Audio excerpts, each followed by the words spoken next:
Hello, my dear students, and welcome back. I know your exams are just around the corner, so let's get you all set.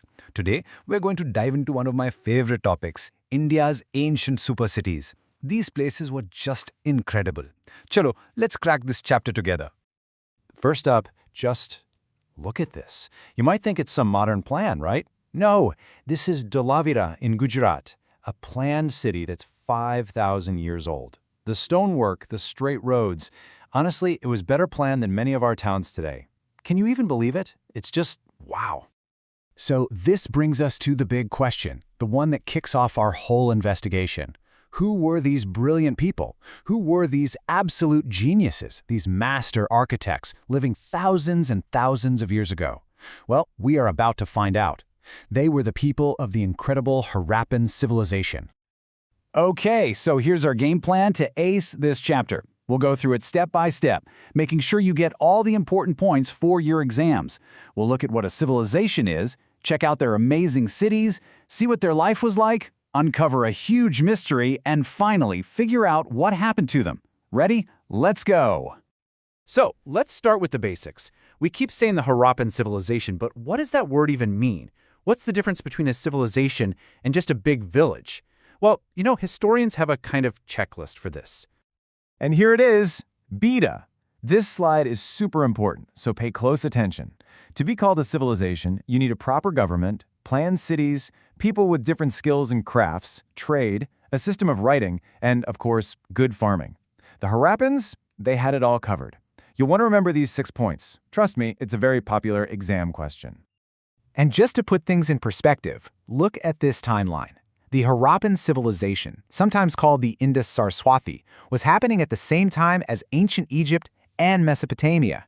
So while the Great Pyramids were being built over there, we were building our own incredible super cities right here in the Indian subcontinent. How amazing is that? Okay, let's move on to the next clue in our detective story, and it's a big one. It's what really makes the Harappans legendary, their absolutely mind-blowing city planning. These two pictures tell the whole story. On the left, you see a wide, straight, practical street from Kalibangan, so organized. And on the right, that's the famous Great Bath of Mohenjo-Daro, a huge public structure built with special waterproof bricks. It just shows they were masters of everything, from everyday roads to grand public projects. So, if a question comes on Harappan town planning, here are your magic points. The cities had massive walls for protection. They were split into 2 parts, an upper town kind of like for the VIPs and the lower town for everyone else. They used standard-sized bricks for everything, almost like ancient Lego blocks. And the most important thing is, the quality was excellent for everyone, not just the rich people. And this is my absolute favorite part. Look at their drainage system. It was covered, every single house was connected, and it took all the waste neatly out of the city. They were so focused on cleanliness and health, you could literally call it the Swachh Bharat Abhiyan of 4,500 years ago. Unbelievable, right? And to give you an idea of just how big their projects were, get this number, 73 meters. That was the length of just one of the water reservoirs at Dholavira.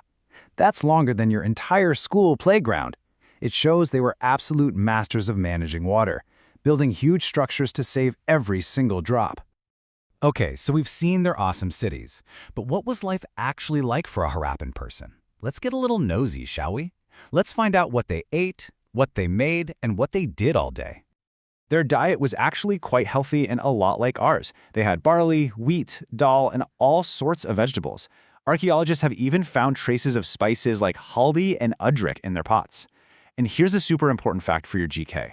They were the first people in Eurasia to grow cotton. That's right, the story of your cotton t-shirt starts right here. And the Harappans weren't just sitting at home, they were amazing traders. And this is the proof. The huge dockyard at Lothal in Gujarat. This thing was massive. I'm talking longer than 2 football fields put together. This was their gateway to the world, connecting them to places as far away as Mesopotamia. And what were they trading? Well, one of their most popular items was jewelry, like these gorgeous beads made from a stone called carnelian. Just look at the perfect finish. This kind of craftsmanship was famous all over the ancient world. You could say these were the original, made in India, luxury goods. Okay, think about it. If you're a trader sending your stuff on a big ship, How do you make sure everyone knows it's from you? Today we have logos, stickers, QR codes. What did the Harappans have? They had these. These are Harappan Seals. Thousands of these tiny, beautifully carved stone seals have been found. A trader would press this seal into a piece of wet clay on a package. It was like their unique signature or their company logo, basically saying, hey, this is my stuff. Now, we know so much about their cities, their food, their trade, but for all the things we figured out, the Harappans left behind one giant, mind-boggling puzzle that we still haven't solved.